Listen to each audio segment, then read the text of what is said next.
Again, I'm Dan Bachman, B-A-C-H-M-A-N-N, CEO of eTheater Tickets Online. As you may have heard with the already slight announcement that yesterday at 11 a.m. we had a security issue, which our usernames and login email addresses and passwords had been exposed to some parties.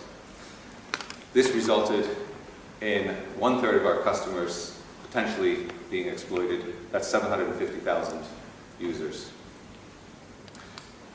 We realized the situation was at hand and moved forward and contacted within the first hour the security commissioner related to GDPR issues and keeping them informed in the loop. We still not had ascertained what had possibly been done or what could be done, but moved quickly and continued into that investigation. By 2 p.m., we realized that they could have modified existing bookings, cancellations, plus viewed previous order history, including delivery addresses. We had an action plan starting to address these issues with the development teams. By 3 p.m., we had enabled two-factor authentication, which was an optional service before, with all accounts where we had a mobile phone number, so we could use that technology so that you have to confirm when you're logged into another device. We enabled that on all those accounts. By 4 p.m., we had our messaging on the website to indicate the issue, increased our levels of customer service by 20% to take more calls. And we also were able to limit the actions on the website that could be done by 5 p.m. so that no cancellations or changes could be done or amendments on the website if you did not use two-factor authentication until calling our customers service team. Today we work further on the issues to get to the root cause, which we do have a high level of understanding on, and we're also increasing our customer service team for the rest of the week with double the staff because less activities can be done online. We at eTheater Tickets really trust our customers and I hope they see us as a trust point for their entertainment and educational theater purchases. Part of that trust, of course, is security. So this is a matter we take very seriously. And it's something that's important. We take it personal as well on each of us, and the staff is putting in as much time as required to get this resolved quickly and to assess the damage that may have been done. With that, I'd like to open up the floor to any questions to you, members of the press. Yes? Chris Pager, ABC News. Who's responsible for this, and why hasn't anyone been sacked yet?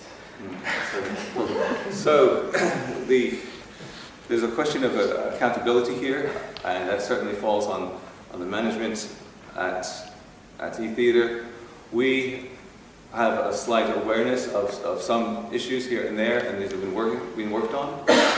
We found that the actual way that the passwords were lifted was not something that was in our control, but there would be things to secure the system down tightly, and in a positive way. We actually, since we knew about this and had been working on it, the plan was to have this in before the end of January, and we're just accelerating that process. But the responsibility lies largely on the prioritization and management put forth. So, thank you. Another question? Yes? Eleanor Butterfield for the Daily Mail.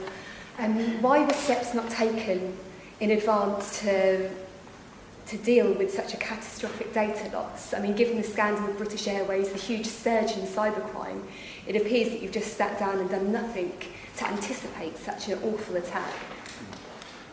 The method of the attack that comes through wasn't actually that our details and passwords were lifted, but they were discovered by looking at our logs and working with other intelligence agencies. We have found that they were lifted from another website, and we have found that hackers have found that people use the same login and email address on other sites. So while they had access to a large number of our user base, that only the people who have used the password on the other compromised site have been able to get through.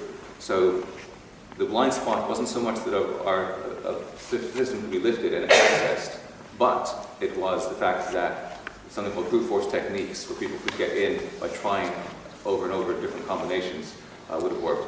In this case, they only needed to try one time to see if they had the account or not, because they had already a clear list from another vulnerable site. So there was something that I think we've all learned in the security industry from that. Yes? Vivian Dufour from The Telegraph. What do you recommend customers do in the first instance now that this breach has occurred? Our customers on the website, you'll see a notice as we go through, a banner on the page now indicating that we're aware of the situation, and we're recommending changing the passwords. We'll be implementing that tonight. It's a forcible change to change your password. And also, we want to have people connect to customer service if they have any questions or any doubts of what's happened to their data, or if they think their accounts were jeopardized, because we do have a clear log of which accounts they were able to penetrate and going through. But we cannot be sure what other sites may be vulnerable and have lists out there, so we're asking everyone, just as a matter of precaution on all sites, to use different account passwords. I think our time is up for that. We will be giving updates in the media, and we'll call another press conference if necessary. Yeah, thank you for your attention.